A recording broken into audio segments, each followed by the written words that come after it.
Hello, guys. Just a second here. I just need. Hey, Thomas. Hello, good afternoon, Morten. And Thomas here. let's see if Scott is.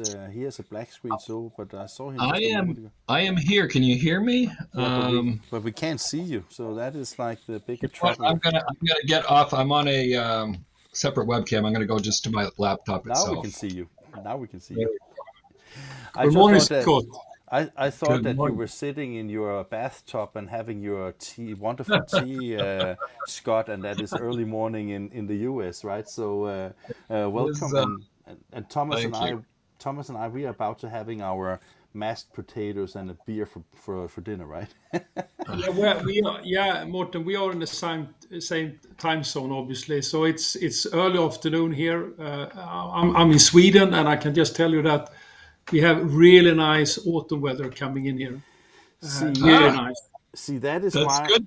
See, that's why I'm a little bit pissed off with you guys, to be honest, and that is because I've been sitting here since 8:30 this morning, so I have not seen outside this day, right? Yeah, that's tough. That's tough, That's a, Morten.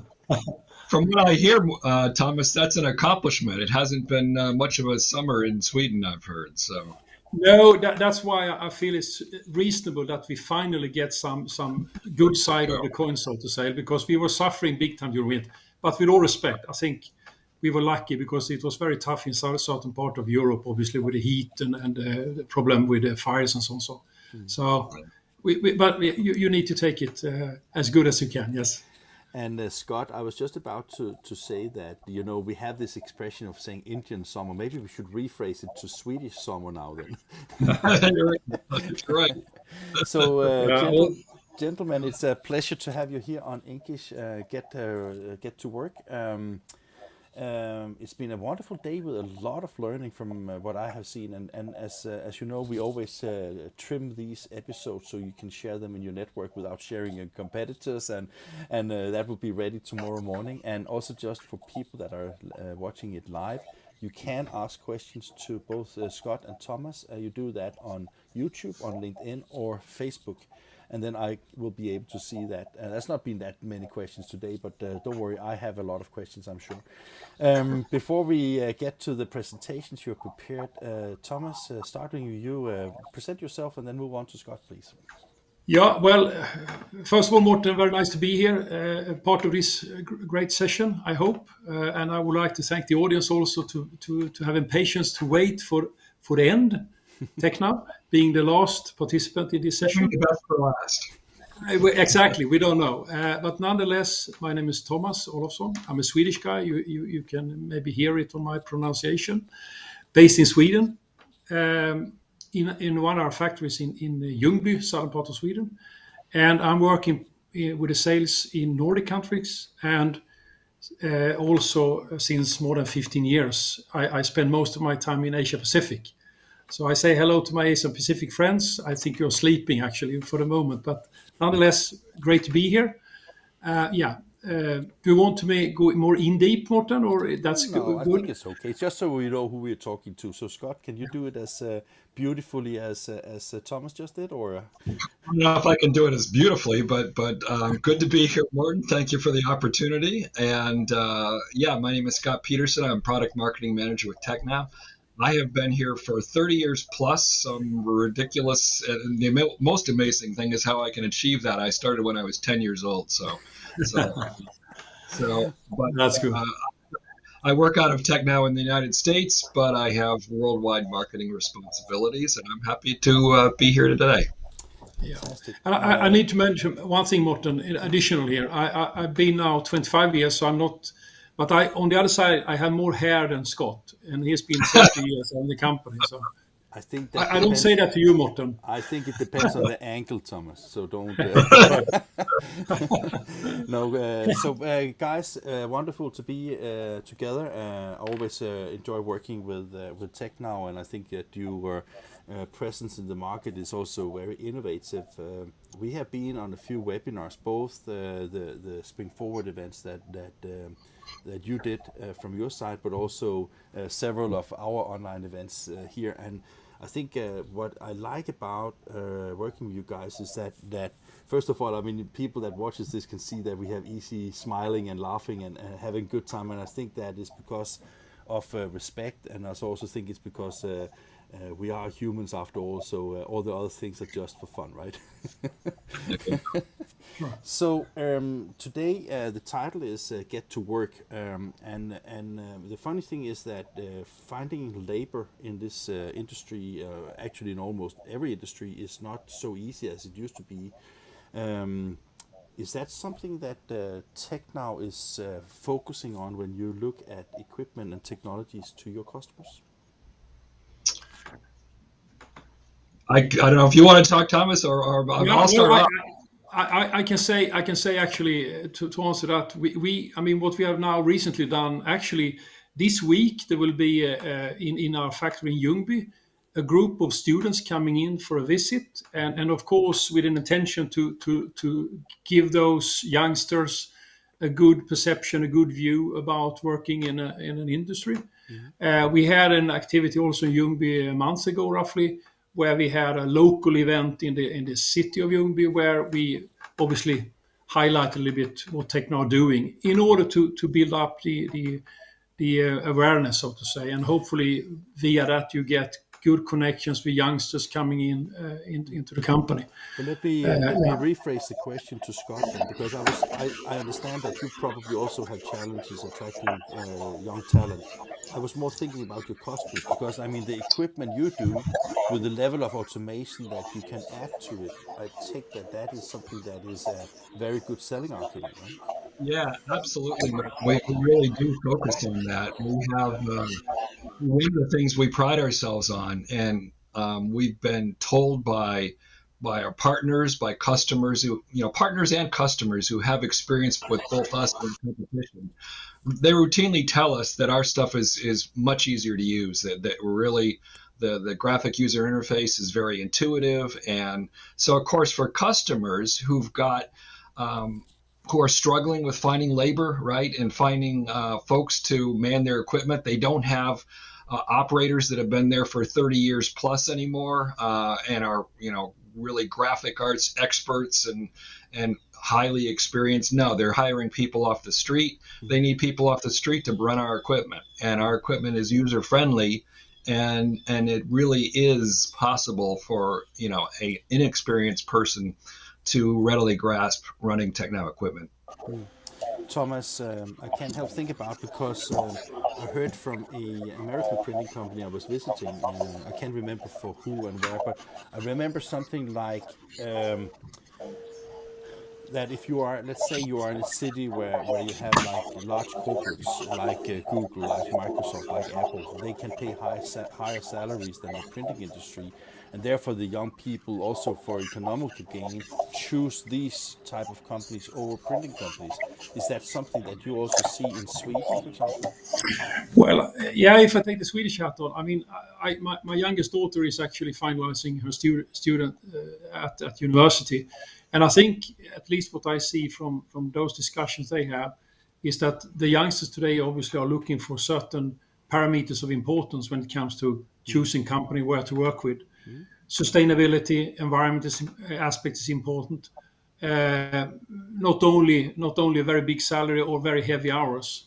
I don't think that always will be focus number one. Maybe when I was a student that was focused, but I think the youngsters these days are a little bit more broader and try to find a better mix of different aspects. And I think that's very important because we need to be a little bit careful of our environment, so to say. I mean, I was getting granddad in November. So now all of a sudden, life puts in perspective, and you need to think about a little bit different what you're doing and how you're doing things. So yeah. Yeah, Scott.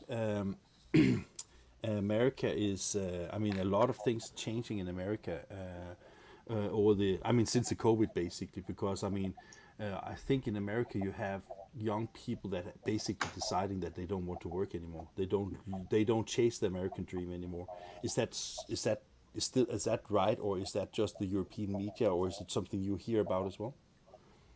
I think that's probably right. You certainly since COVID have seen companies struggle with finding people, and struggle with getting people to accept jobs that maybe aren't their perfect vision of what they would like for their life. So it's definitely gotten more challenging to find folks, and to find folks willing to maybe start off with jobs that aren't, as I say, the ideal job that they, maybe would look for. They're looking to get the job that they would work up to by the time they're, 35 or 40. They're looking to start there right away. It seems like, so yeah, it's tough. I was visiting a printing company in Groningen in the Netherlands just a few weeks ago, and I couldn't help to think, because it's a 250 person operation and they do photo products, so it's not competing with anything you do basically, right? Mugs, t-shirts, things like that, just to be 100% certain that we don't say the wrong things here on a very controversial channel. English TV. No, sorry. I was just thinking that one of the things that was surprising to me was basically that the average age in that printing company, and I could hardly believe it until I looked around, was 22 years old. So they Wow. have been able to attract people from, and at first I think, no, I saw an older guy standing over there. That can't be true, right? And then I looked again. He was maybe 30, right? And then you see somebody who's working there after school, just packaging things, like 16 years old or 17 years old. And then it adds up, because I mean they have been able to attract people because it was a combination of visuals, kind of merchandise culture, kind of computer and smart e-commerce and things like that. And I was actually amazed about it, because I think that is something that we all should learn from. That okay, how we can actually be attractive to young people if we just do the right, packaging for it, right? So, but that is of course a long and maybe less relevant discussion right now, because we are of course going to talk about Tecnau. Before we start with the presentation, Thomas, are you starting the presentation, or is it Scott? I can't remember who started. Yeah, well, yeah, I will start the introduction part of, Okay, of we the do we do presentation that and the first two. we do that in a second. But before we do that, I was just wondering, if you look at exhibitions like both Printing United in America very soon, and also Yeah. Drupa next year, what is your take on those two exhibitions? Yeah, well, I can also first, Scott. I think, I mean, when it comes to Drupa now coming up next year, Hmm. the latest information we have is that it seems like most of the partners in our industry are going to participate. Hmm. It's still a little bit of a question mark if the size and the magnitude will be exactly the same as it used to be. I mean, it was 2016 last time we had Drupa last time.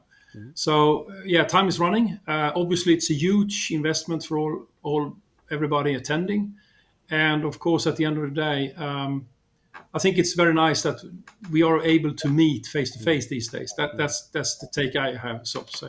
Hmm. Then, when it comes to Print United in US, Scott, you are very much updated. We will actually mention that in our presentation Okay. Yeah. briefly. Hmm. Yeah. So yeah, Pretty United. I mean, I'm excited, looking forward to it here, Morton. Of course, just 3 weeks away or so from now. Hmm. We did have a very good experience at Printing United last year. Hmm. It was actually our first time at Printing United. I We know, kind and of I did a couple of films from you, and first we had a technical issue with the camera, then we had a technical issue with the remember person, and then it was like finally we got it done. But I think it that. turned Right. out pretty good. But I remember it was your first Pretty United. Yeah, it was our first one, and it was successful. Afterwards, I was really happy with the number of leads that we got out of the show. Hmm. Certainly, better results than we had on to the alternative shows in the marketplace, in prior years. So Hmm. it was a good event. It is challenging though, because with the presses, the inkjet presses these days don't install, as quickly as the old toner presses used to. So makes it so that our printer partners are much less apt to bring their presses to the show, It's also because which it's only is a 3 day show, of course, so it takes yeah, a lot of exactly. time. Yeah, It's different from Drupa, obviously, where it's a 10 or 11 day show. 11 days. So for the 3 day show, it's a tough equation, which makes it a little less appealing probably for the customers. But of course, we want to encourage them. We're going to have some exciting finishing solutions at the show, which we'll detail later on in the presentation. So see folks there. Yeah, fantastic.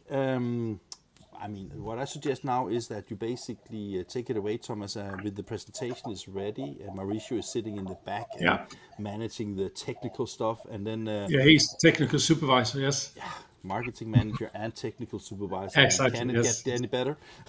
That's good. And I'm not unmuting him, so he cannot answer. Don't worry. No, that's good. No, basically super nice. And after the presentations, we will catch up and see if there's any questions. Otherwise, I will have some follow-up things on this one. So Thomas, take it away. Yeah, okay, thank you, Morten. Well, actually, we will just try to give an overview about Tecnau overall for the audience. And as I said before, I'm very happy that you take your time to participate. Overall, Tecnau, as you know, is a global player. We today have production facilities on 3 locations. In US, where Scott is based, in outside Andover, Boston area. I'm sitting in the if you look on a picture, the right-hand side in Ljungby. And we obviously, in addition, then in all these sites also have R&D facilities. So technical assistance specialists are also coming from all these 3 locations. Next slide, please.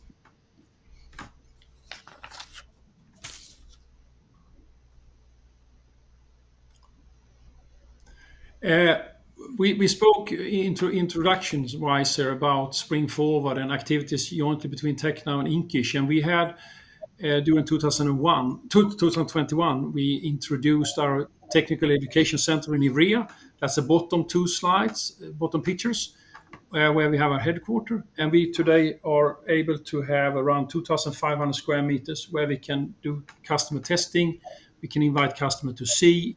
I urge you to try to take contact with the Tecnau representative and try to come visit. It's a huge and great place to really get into the details.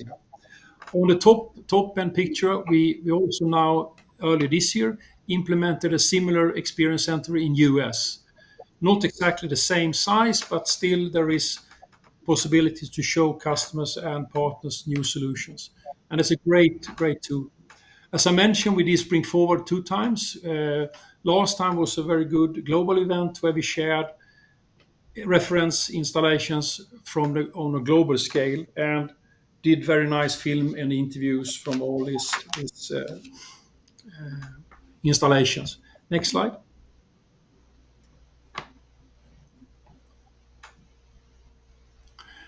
Overall, if you look upon the market and where we are working, obviously, if you have been around a long time, you know that we have an heritage from the trans-promo, transactional direct mail part of the marketplace.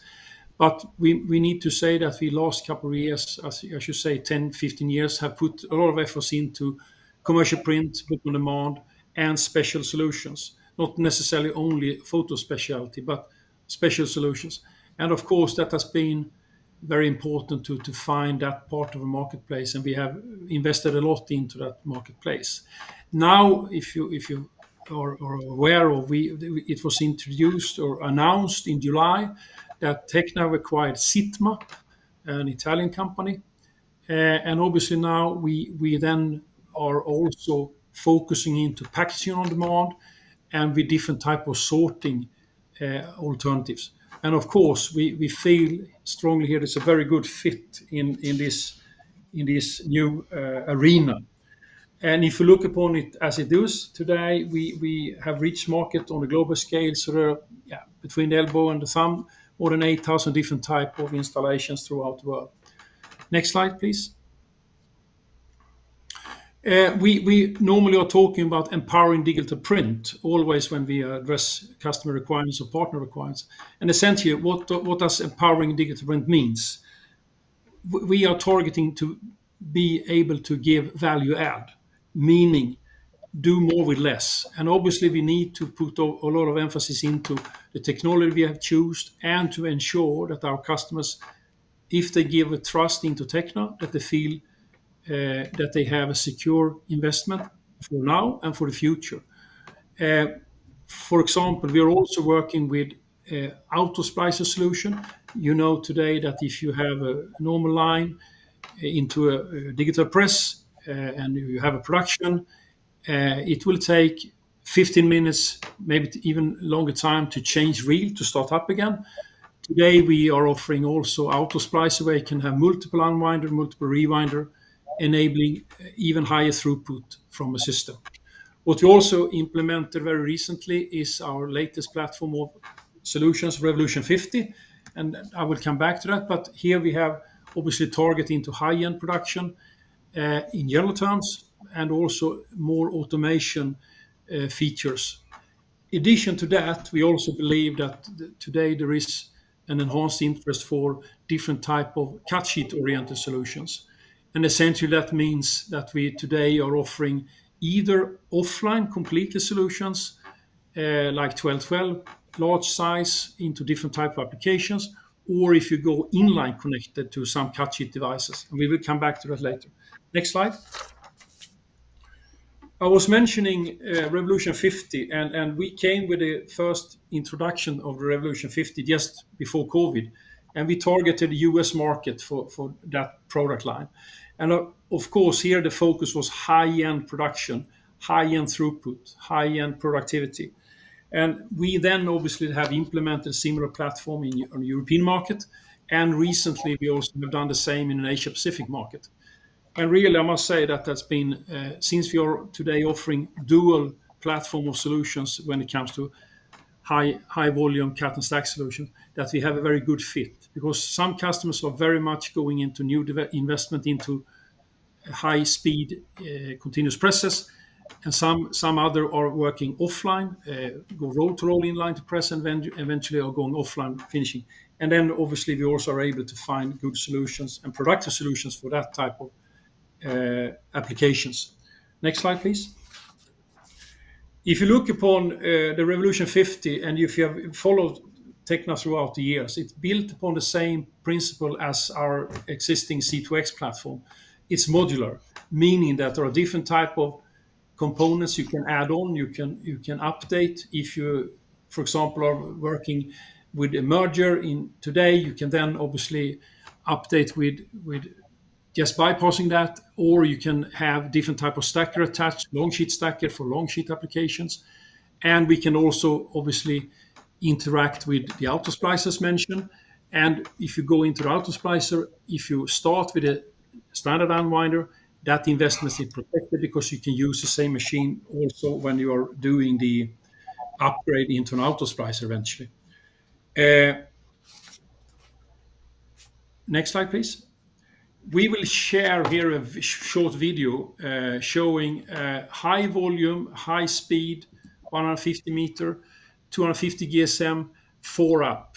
And the unique thing here with Revolution 50 is that we are able to do offset separation at that high speed.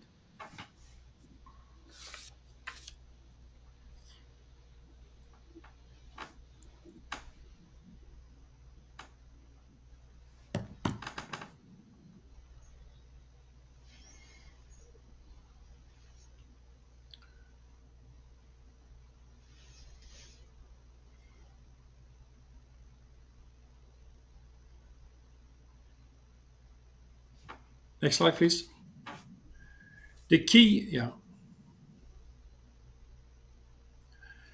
criteria of the Revolution 50 is obviously that we generate web tension. So on the right hand side, if you're running offline, we mount the web tension guide of the outside of the entrance of the unwinder.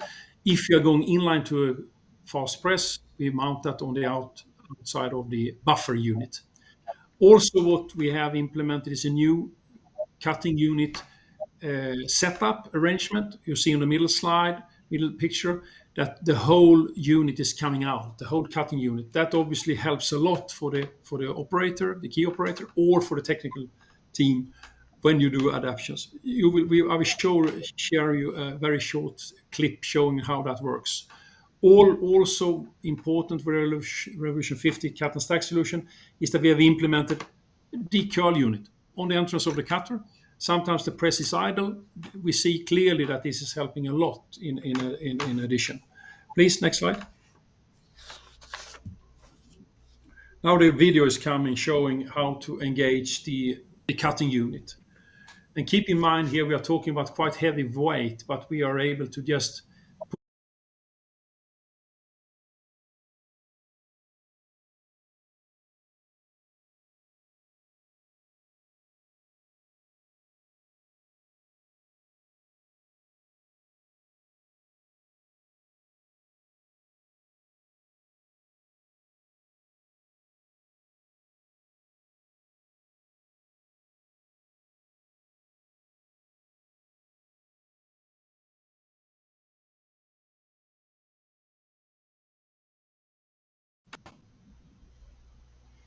next, the latest new member of the Revolution 50 is a new platform.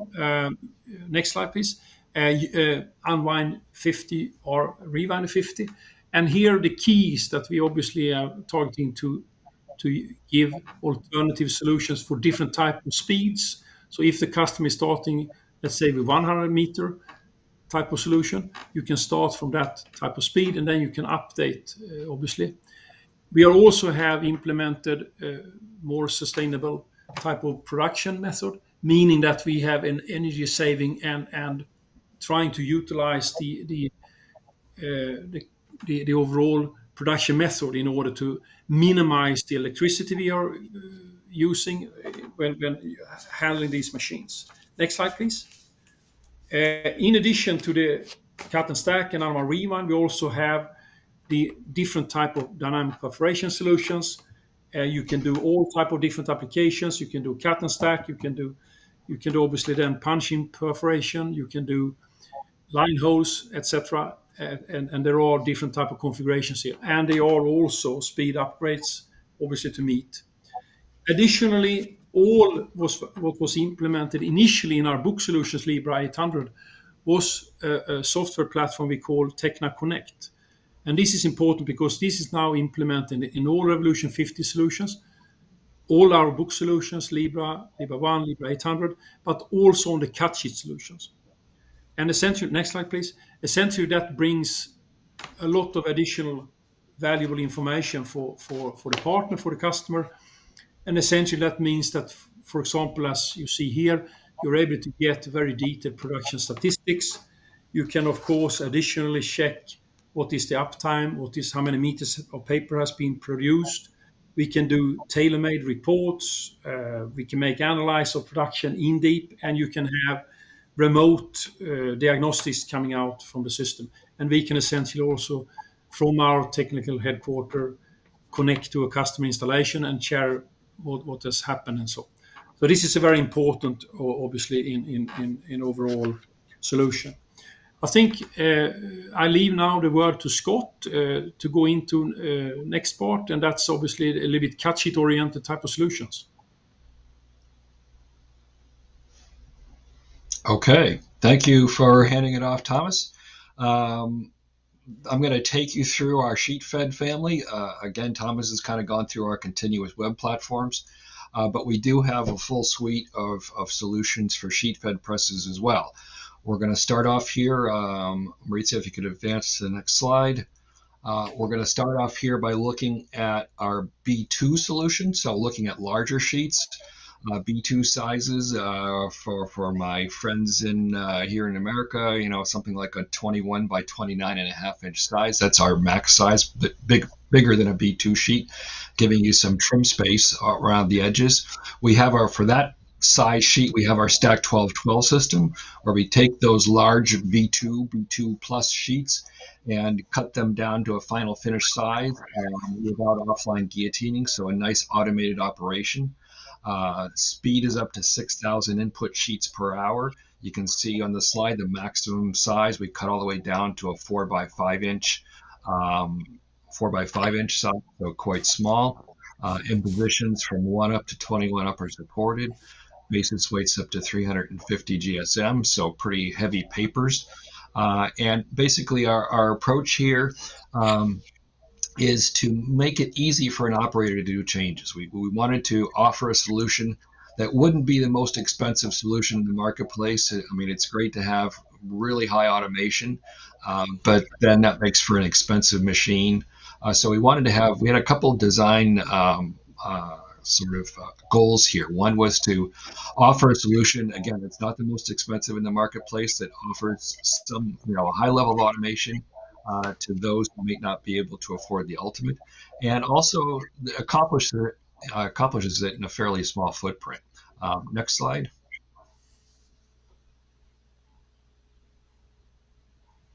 So looking at it overall, again, we were looking for that low cost, but fairly highly automated solution. Certainly avoids, as I mentioned earlier, the need for doing offline guillotining. All this accomplishes in a fairly small footprint, under 10 square meters. Has an integrated stacker, so it presents output in a nice stacked and easy to deal with form. It's got a straight line configuration that helps make for that smaller footprint, and also means that we only have to align the sheets once and have a very tight cutting tolerance. So really highly accurate and precise cuts. And the system right now is available offline, potentially support multiple presses. We've offered inline solutions in the past, and I'm going to be talking in a moment about an inline solution available for some presses. But we've often found that customers like to have an offline solution that really allows them to support multiple presses and bring output over from multiple presses, to a single finishing line. And here we look at some of that equipment that's available as inline solutions, but now we're talking about B3 sizes, so somewhat smaller sheet sizes. Here in the US, we're thinking about like a 13 by 19 inch or 14 by 20 inch, possibly that size range. We have a little bit broader solution set, frankly, than we do for the B2 sizes.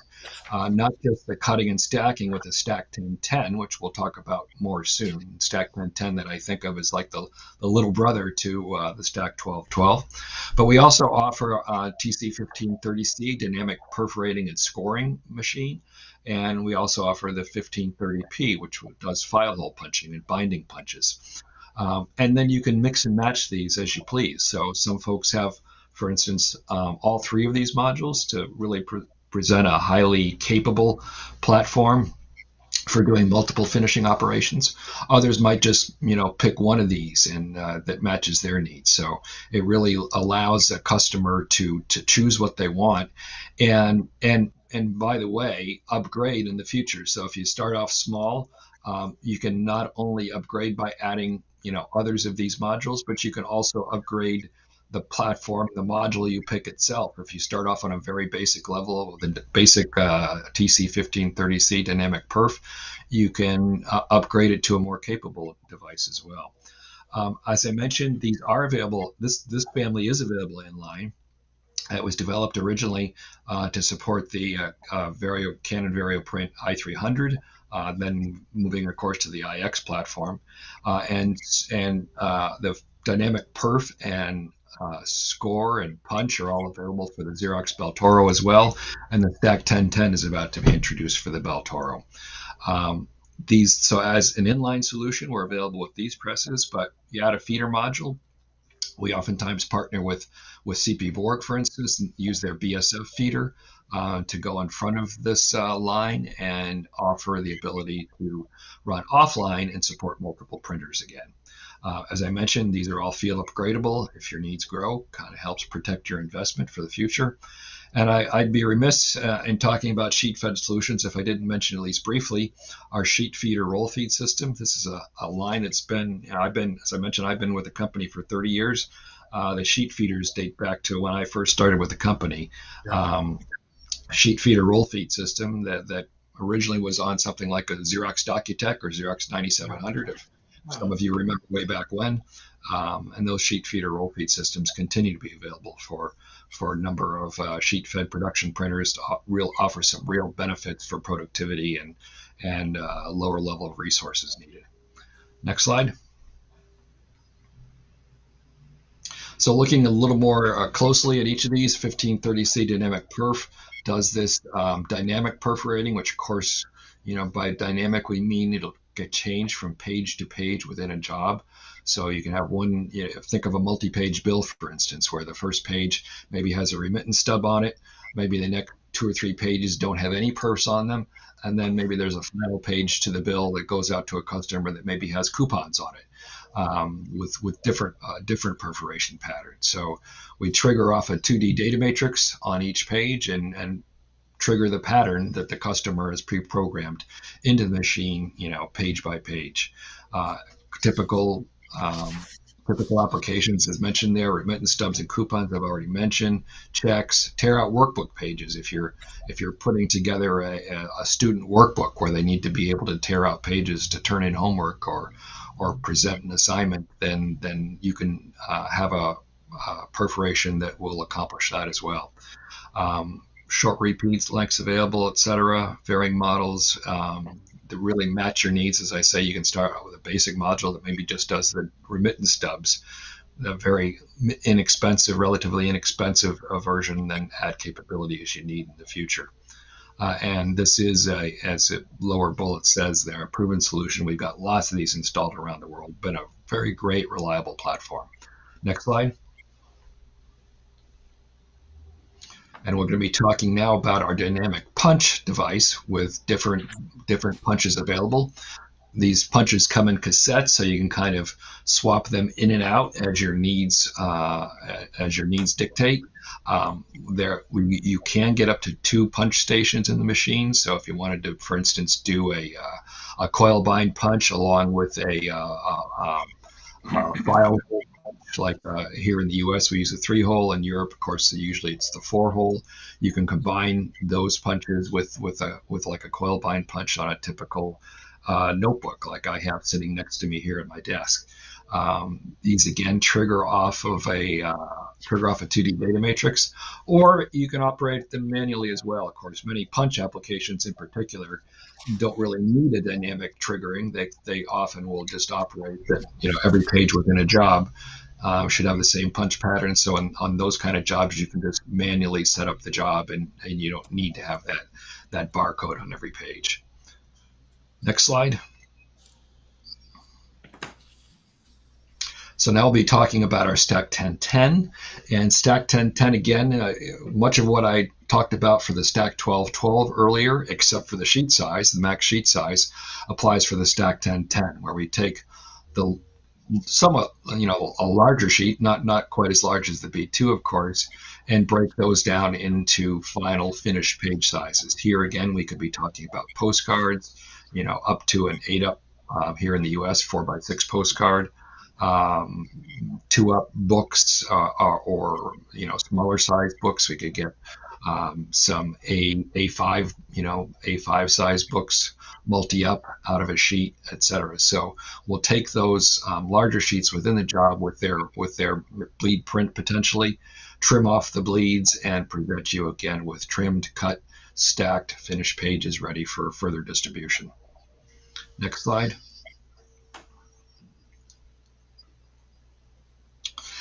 We took that Stack 1010 and tweaked it a bit and made it in a joint sort of development with Canon.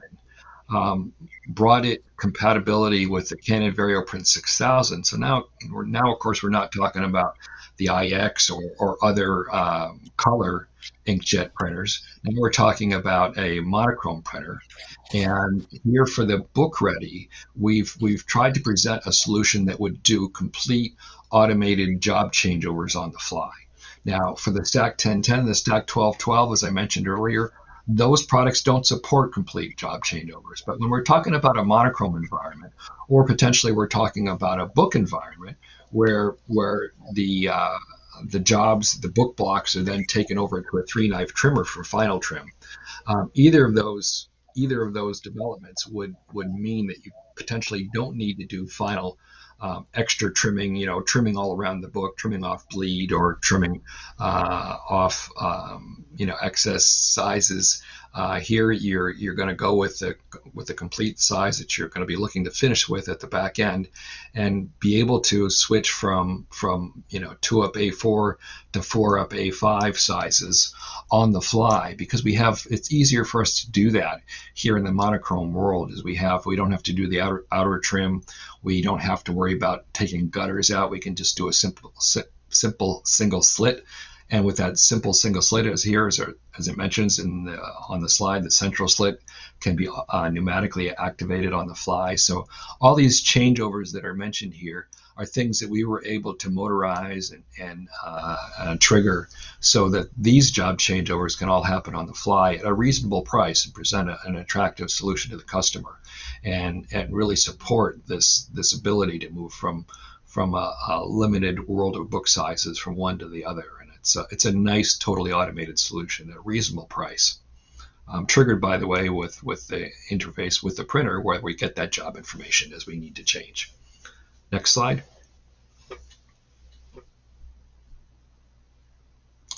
And then we took it a little bit further, and here's a development that has been happening over in Europe that I frankly have only heard about and haven't had the privilege to see yet, but it's an exciting development. We're working with a Horizon binding and trimming system. So here we've got the printer on the left-hand side of the slide going over to the Book Ready. Book Ready again breaks down those larger sheets into final finished page sizes and book blocks, and then those are then in turn fed to the Horizon system, where they're picked by a robot and put through the binding and trimming system to end up with a complete bound book at the back end, a perfect bound book. We've got a little short video here that kind of illustrates this. Next slide.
In here and grab that.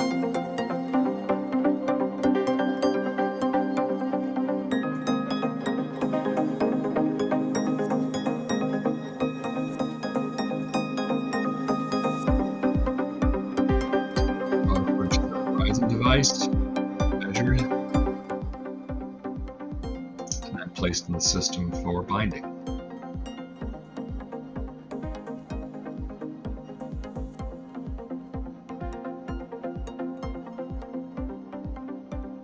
Book cover fit in.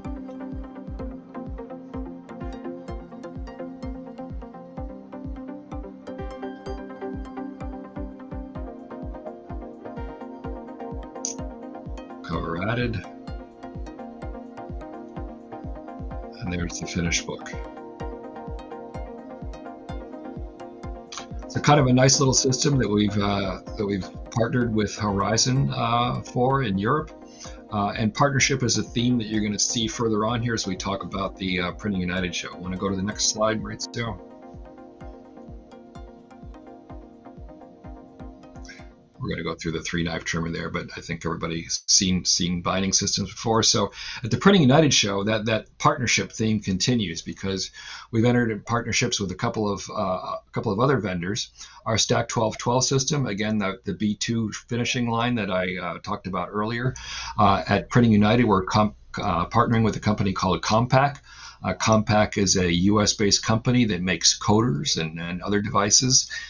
So we're pairing up the Stack 1212 with a Compaq pallet feeder, which of course very easily takes printed output on a pallet and feeds it directly into that. We can directly feed it into the pallet feeder, and then we go on to a Compaq coder.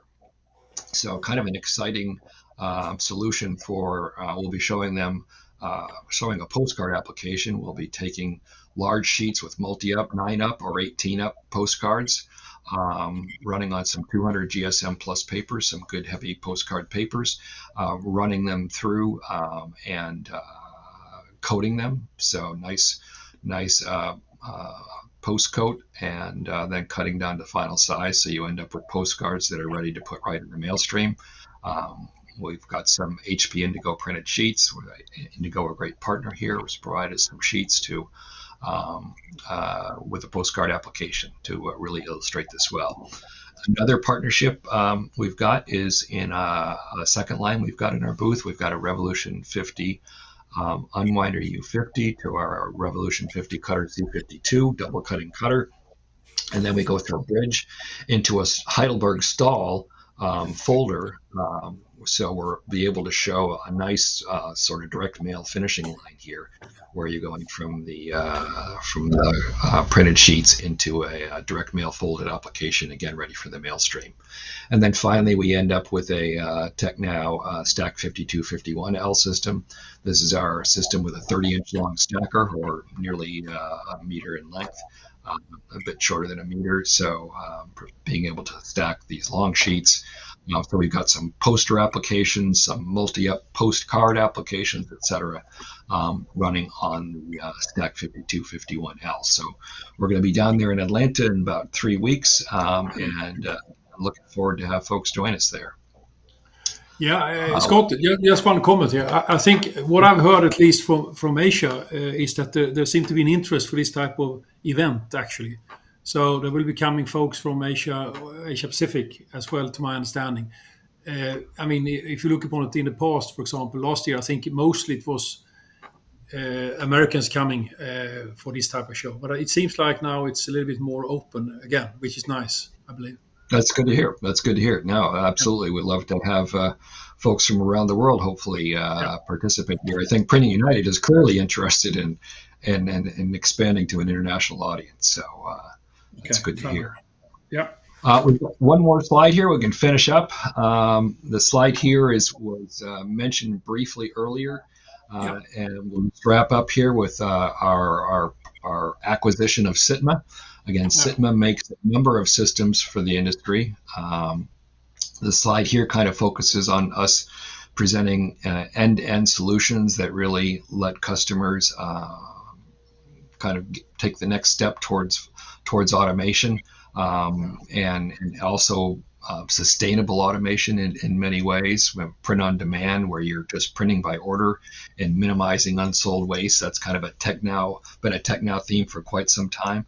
But Sitma has some slick solutions, including some e-commerce solutions that let you pack to size in that middle section there, where you're kind of taking output from an e-commerce setting and being able to match the packaging to the size of the output, and a sustainable, craft paper packaging as well. So it's recyclable and it's packed to the right size, so there's less wasted space, less wasted packaging materials, etc. So Tecnau is definitely looking at that, and our new friends at Sitma are definitely focused in that area as well. So exciting development for us. Looking forward to further integrating. For sure, and for example, if you go into very oriented book type of solutions like Libra 800, then from book by book coming out, theoretically you can then have an attachment to make sure that you can have these personalized protective jackets attached, and then depending on what's going to be the next, is it going to be a batch, is it going to be Scott's books, Morten's books, Thomas' book, you can then tailor-made how this is packed to size and then sorted for next part before reaching the customer. So I think this is a very really nice opportunity for Tecnau. Right. And I mean, a big part of sustainability, of course, is reducing waste, right? And reducing wasted books, reducing wasted packaging, all those kind of things really kind of make for a smaller carbon footprint ultimately. So it's exciting developments. So Morten, that's kind of our presentation. So happy to talk further or take any questions, etc., from you or the audience. I would say that I'm glad that you don't have more products. Well, we do actually. We just didn't talk about that. Oh, Morten. Big We headache. tried to edit it a little bit. No, I think it was wonderful. Actually, I think, to be honest, I think that English was the only media from the industry that made an interview with Stefano about the Sigma acquisition. And one of the things he said to me, which I liked in the interview, was that the the focus on removing plastic from the environment and having paper-based packaging is just, and you know, Scott, with all due respect for Americans, I can't help think whenever I go to America, you spend so much single-use plastic that even the SITMA must be something that when you get it fully implemented and part of your, let's say, value propositions to a customer, it must bring enormous potential for you and for Tecnau in the US, right? I hope so, Morten. I think we're not quite, we here in the U.S. are not quite as advanced as Europe in sort of dealing with single-use plastic, you know, et cetera. And we're not quite as far along on the sustainability road, but we're getting there. And it's definitely starting to resonate more.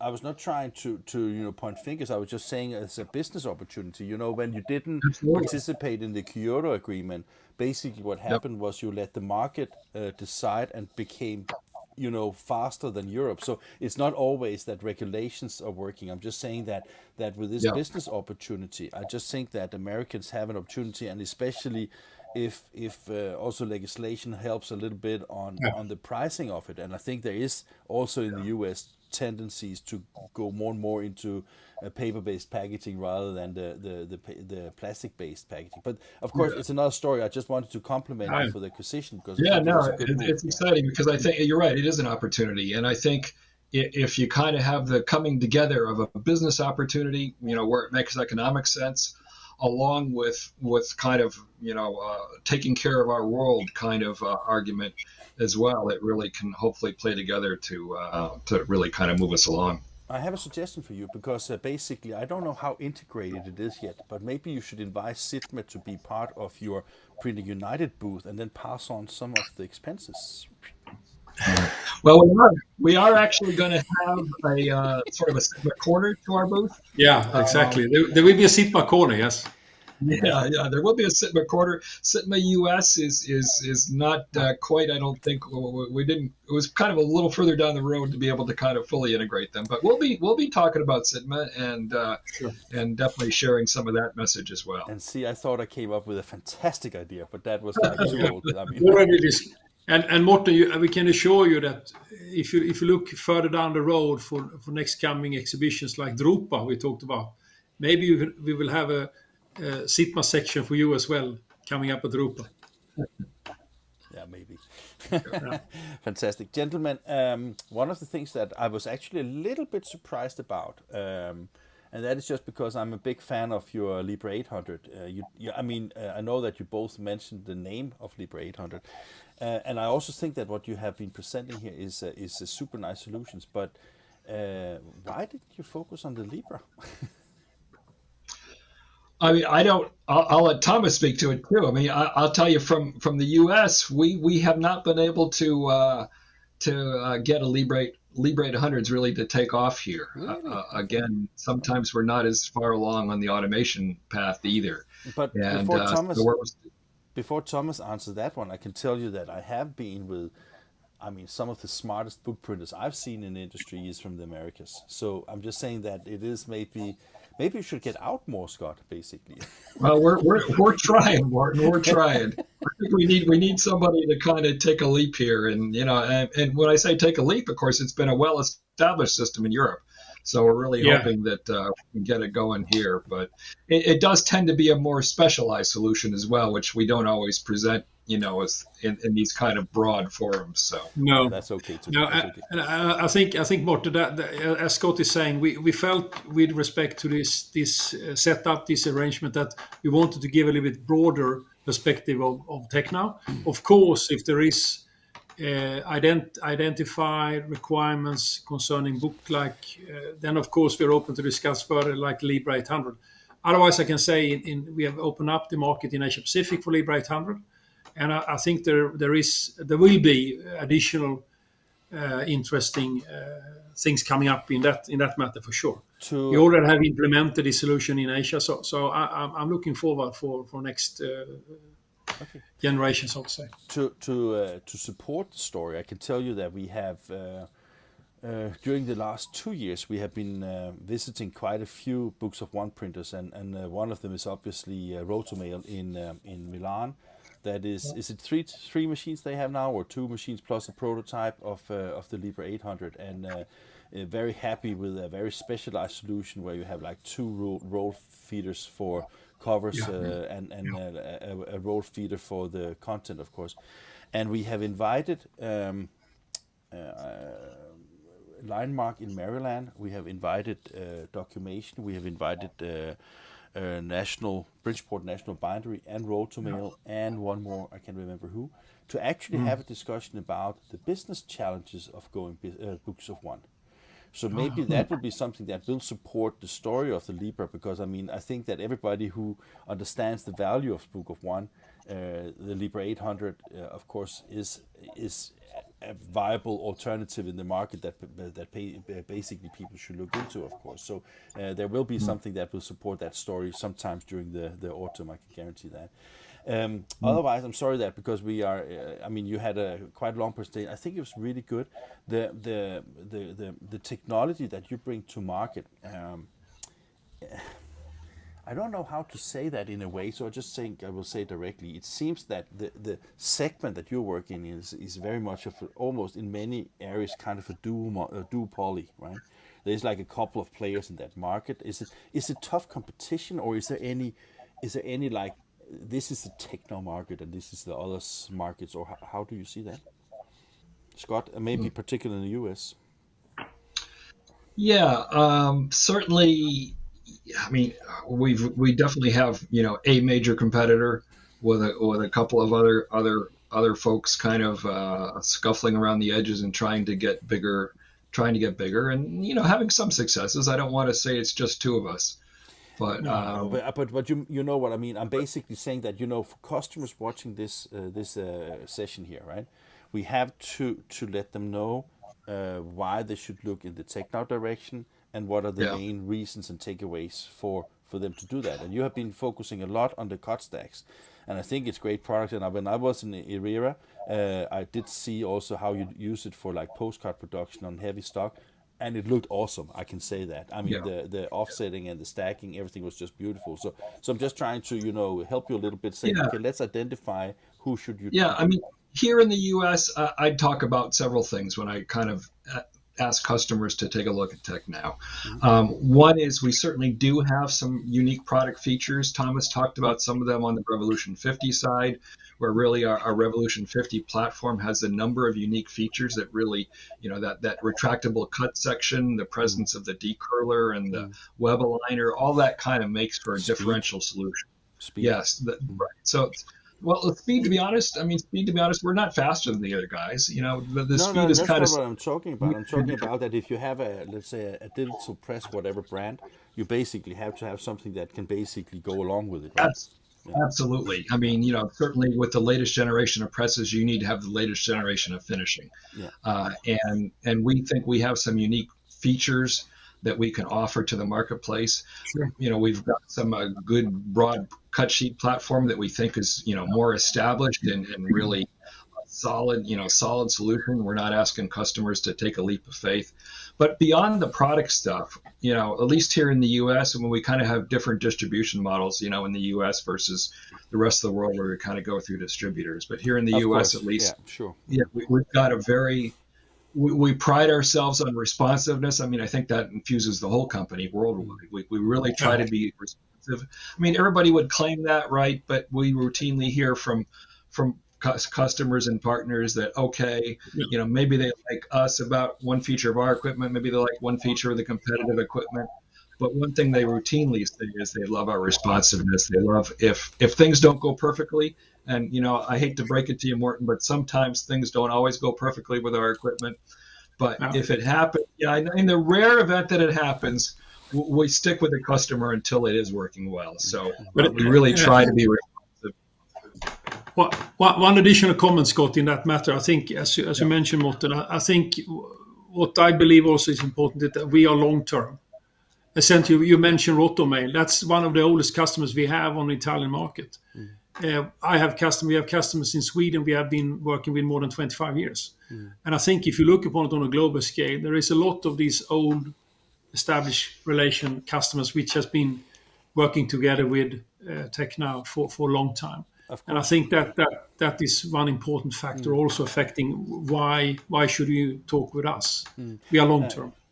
I think so too. So that I have no question about that. I was thinking one thing which I also asked in the Hunkler session before, and that is like if you look at the market long term, it has changed a lot from being more transactional to more into the commercial space. Do you also see that as a? I mean, of course, it's a business opportunity because that market is vast, right? But do you also see it as a technical kind of challenge? Because I mean, I asked in almost every session today that when you come from a commercial space in offset, when you change the digital technology, the business model changes, the finishing equipment changes, the embellishment changes, the financial system change. I mean, everything needs to change. And I mean, if you talk to customers and they are in this changing environment, is that something that Tecnau also can help? Because I mean, one thing is buying a piece of equipment, but another thing is to implement it into a business environment where you can become profitable within a reasonable time, right?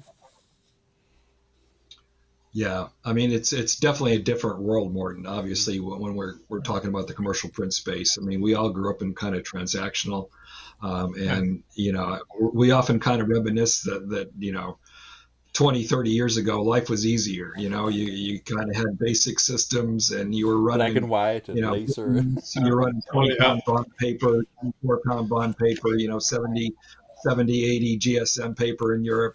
And it was all pretty easy, right? And now all of a sudden, with this commercial print world and the capability that the presses have to go up to really high resolution, run coated papers, run papers up to 300 GSM and above. Not making it easier for you guys, right?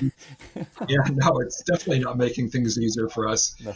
But we feel like we're rising to the challenge. The Revolution 50 line, it's got a lot of features that kind of really help us be able to run in that world. So, and we stick with our customers to make sure they're successful, and take them through, and we also try to really take a consultative sales approach where we're kind of walk them through. We have alternatives to offer. For instance, Thomas alluded to it earlier, where we don't just offer one cut stack line. We've got multiple cut stack lines, and we don't always sell the most expensive one if a less expensive one will meet the customer needs. So we really try to kind of tailor a system to the customer to make sure it's the right solution for them. Yeah.